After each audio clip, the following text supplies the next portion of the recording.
Hello and welcome to Syracuse Stage's Wednesday at 1 lecture series. I'm Kyle Bass, the Associate Artistic Director here at Syracuse Stage and the curator of Wednesday at 1. I'm so glad you've decided to join us for this virtual version of our usually live event. And I'm happy to be welcoming back to Wednesday at 1 Chris Woodworth, who has been with us a number of times and never fails to engage and entertain. Chris describes herself as an artist scholar, part theater historian, part theater practitioner. Her research primarily addresses intersections between labor, suffrage, reproductive politics, and performance. She is co-author of Working in the Wings, New Perspectives on Theater, History, and Labor. Her articles have appeared in Theater History Studies, Theater Symposium, Theater Annual, Text and Presentation, as well as a number of edited collections.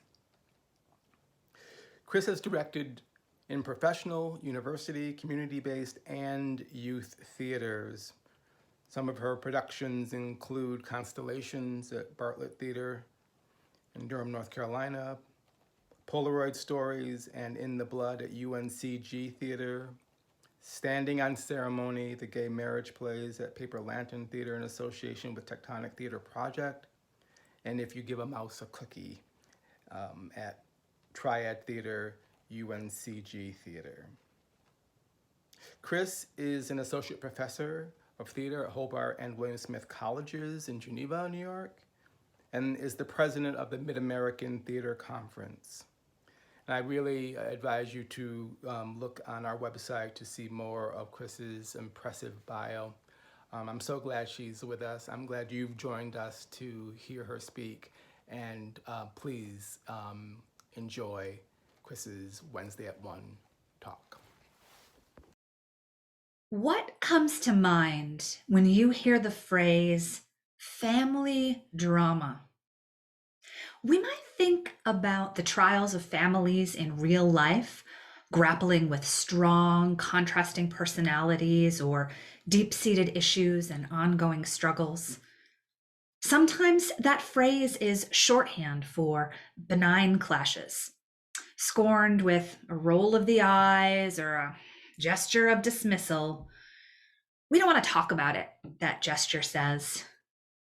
Other times, that phrase reveals the severity of conflicts as families struggle with grave challenges, substance abuse, traumas.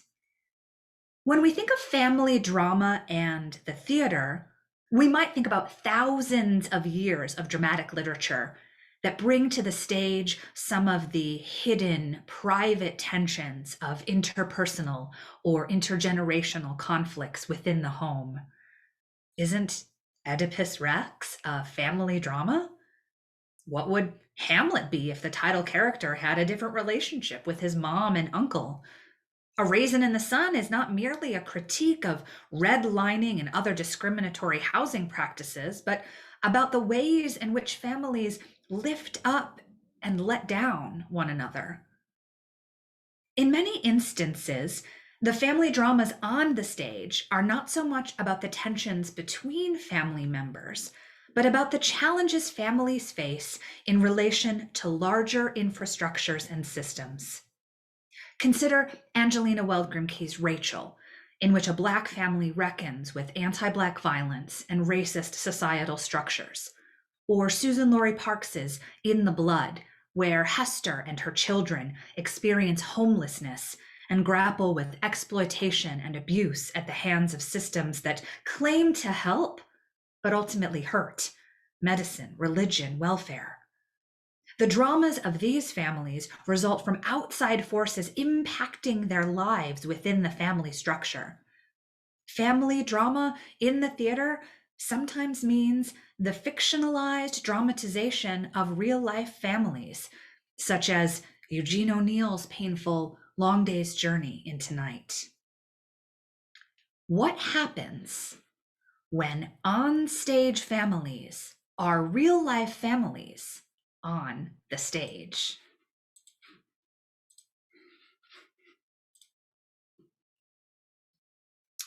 Do we experience theatrical productions differently when we know that the actors are married or partnered? What does it mean for siblings to appear on stage together?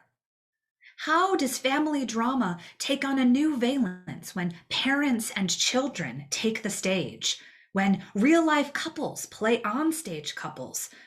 Are we ever able to fully sink into the world of the play, or are we always already thinking about their real life pairing and thus never fully suspending our disbelief? Or do these real life relationships somehow enrich or augment our experience of witnessing theatrical pairings? As you witness the Syracuse Stage production of Annapurna or reflect on your experience of having watched it, I invite you to consider these questions. This production brings real life partners together to the stage screen. Stefan Wolfert and Dawn Stern are also performing in their very own converted Sprinter van home. If you are curious about their experience in this collaboration, be sure to check out the Syracuse Stage social media for a link to their recent interview with Bridge Street. Examining other theatrical families over time may offer us some perspective on this production and some ways to consider the ramifications of family drama on and off stage. In the New York Times review of the 2014 off-Broadway production of Annapurna, Charles Isherwood hailed the performances of Megan Mullally and Nick Offerman, noting their roles yielded talent-stretching rewards for this married couple, best known for their turns on popular sitcoms. A real-life husband and wife playing an estranged husband and wife on stage. The advance press for this production highlighted the theatrical roots of their real-life romantic partnership. It was love at first rehearsal, or so the story goes, begins the preview article for the New York production. Mullally and Offerman met in 2000 during rehearsals for a staged reading of Charles Almee's Berlin Circle, produced by the Evidence Room, an LA theater company that was opening a new space. Drawn together during rehearsals, the two have collaborated in a variety of capacities since then, appearing on television and film and even in other live stage productions. The director of the original production of Annapurna contends, the actors' real-life relationship, their sense not only of what they have and hold, but also what they may have left behind along the way, adds a layer of unfakeable subtext to the production. I was really struck by that turn of phrase, unfakeable subtext. In an art form perpetually questing for honesty and authenticity, this was a revealing comment. It begs the question, are the performances of real-life families on stage more real than unrelated actors playing families? In the 2014 production, as well as Syracuse Stage's current production, the element of the real-life partners playing estranged former partners is a compelling hook. We can't help but imagine the couples off stage as we see them portray a fictional couple on stage. Today, real-life families on stage together is something of a novelty, a selling point to highlight precisely because of its contemporary rarity. Yet theater history provides us with legions of examples of families on stage together. We're going to take a look at a few iconic theatrical families in theater history. Perhaps by exploring some of these case studies, we'll have some additional lenses through which to witness this current production of Annapurna, as it brings a real-life family to their real home to tell the story of a fictional family. Contemporary film and television and 20th century theater are rife with examples of generations of families who are all in the business together. And in the early 20th century, no other real-life couple garnered as much attention as Lunt and Fontaine. Their partnership was the cornerstone of their professional careers. Between 1928 and 1960, they only appeared on stage together. Their biographer, Maurice Zolotow, writes, separately, they had been original and brilliant actors. Together, they were an irresistible expression of the life force, of the joy of living. This tradition of partners and families appearing on stage together has deep roots in theater history. As we look back at earlier practices in the English-speaking theater, Restoration real-life couples often appeared on stage together. Mary Saunderson came from a theatrical family as the granddaughter of Richard Burbage, one of the most famous actors in the time of Shakespeare. As the theater took on new prominence during the Restoration and women were finally allowed to perform on stage, Saunderson established a legendary reputation as a tragic actress, known for her portrayal of Shakespeare's heroines. She was also married to the leading actor of the Restoration, Thomas Betterton. In the late 18th and early 19th century in the British theater, the Campbell family dominated commercial production. Almost all of Roger Kemball's children became actors. Sarah Kemble Siddons and John Philip Kemble were the only ones to become really famous. Siddons would eventually become known as the greatest tragic actress of her day. She appeared in a variety of small performances as a child, but her father desperately hoped his children would avoid a career in the theater, which was rife with stigma at the end of the 18th century. No such luck, as Siddons would not only go on to become a legendary performer, but she also married a fellow actor.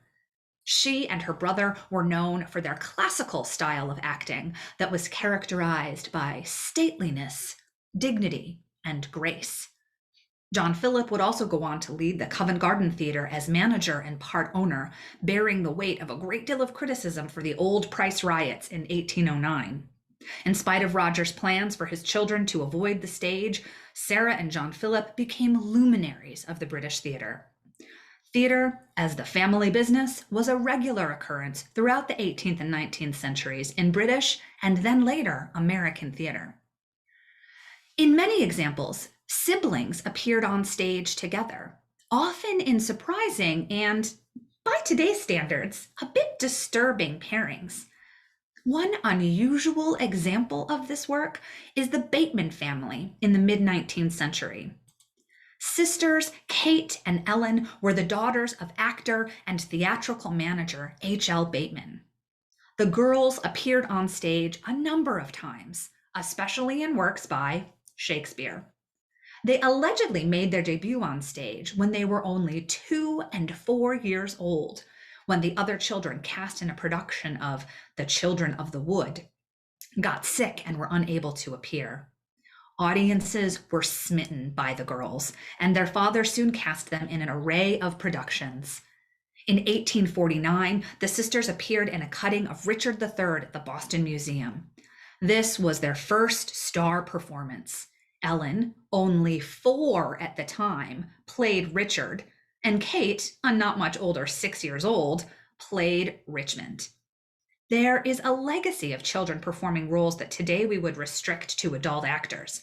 In fact, in the original period in which Shakespeare's works were staged, there were several all-children companies that rivaled and at times exceeded the popularity of adult companies, such as those featuring Shakespeare and his contemporaries. In fact, almost every major playwright of that era, except, strangely, Shakespeare himself, wrote plays specifically for the children's companies. These were far from typical youth theater fare. Instead, these comedies and tragedies featured just as many adult themes as the plays produced by the rival adult companies. What set the Batemans apart in the 19th century, however, was that these were little girls performing these works. Their child predecessors were all young boys. The Bateman sisters' performances were something of a gimmick.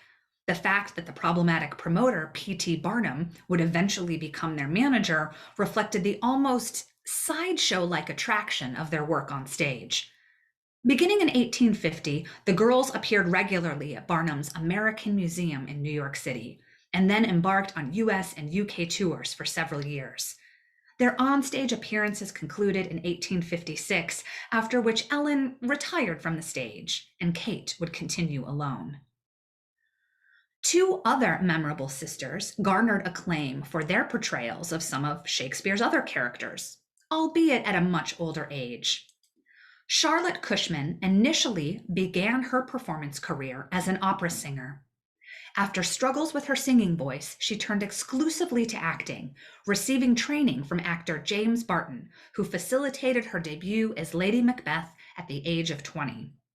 Cushman briefly served as manager of the Walnut Street Theater in Philadelphia. During this time, her younger sister Susan had become entangled in a marriage to a much older man at the young age of 14. When she became pregnant, her hapless husband abandoned her to her family's care.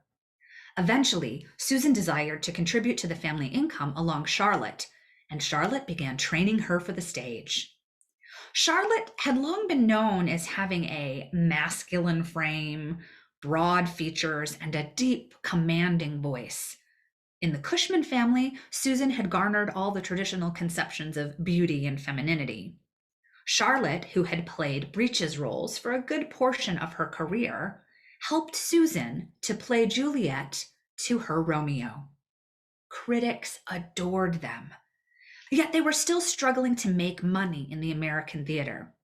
In the mid-19th century, actors still needed success on the British stage in order to make larger salaries on US stages. London was still the theater capital of the world. In 1844, Charlotte traveled to England, where she became a hot ticket within months. By mid-1845, the rest of her family had joined her, Susan preparing for her own London debut as Juliet.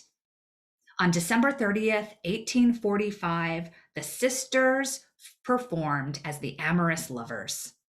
As Cushman biographer Joseph Leach notes in his book, Bright Particular Star, The Life and Times of Charlotte Cushman, Charlotte received accolades for her erotic overtures to Juliet, an interpretation she was allowed as a woman, it not being thought appropriate for a man to show such lust on stage. Reviewers uniformly agreed that in Charlotte's Romeo, the illusion was forcible and perfect. They called Susan's performance promising. Their pairing as the young lovers became so iconic that an engraving of them from Act 3, Scene 5, when Romeo is attempting to flee through Juliet's window after their wedding night, was printed as a bookplate in the Complete Works of Shakespeare, published by Johnson, Fry and Company in 1858. Another iconic American theatrical family was the Booths. By the mid to late 19th century, Edwin Booth was the foremost tragedian on the American stage. He was the son of British actor Junius Brutus Booth. The theater was in Edwin's blood from an early age, and he appeared alongside his father in a number of productions. Eventually, Edwin's stardom on the American stage surpassed even that of his father's. Known especially for his portrayals of Shakespearean roles, Edwin was considered the greatest American actor of the 19th century. Edwin's historical legacy, however, was eclipsed by the actions of his younger brother, John Wilkes Booth, presidential assassin. John Wilkes, Edwin, and their older brother, Junius Brutus Booth Jr., were all actors. In fact, in one iconic performance in 1864, all three appeared together in a production of Shakespeare's Julius Caesar. The unique performance was a one-night-only fundraiser organized to help pay for a statue of Shakespeare, which was later erected in Central Park. This was the only time that all three brothers appeared on stage together. In an article entitled Two Booths and a Bard, Julius Caesar and 19th Century Theatrical Ideals, Harley Erdman elaborates on the significance of this one-night-only performance that brought all three Booth brothers together on stage. John Wilkes' performance as Antony was hailed by critics, one going so far as to refer to the actor as a young god. Yet, his star turn in this production was later eclipsed by his subsequent actions off stage.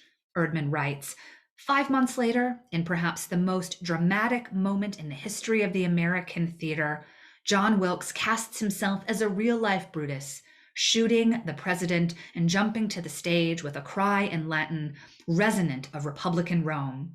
He becomes for posterity neither one of the foremost actors of his day, nor the revered and patriotic Brutus he imagined himself to be, but the ignominious killer who took the life of America's beloved captain.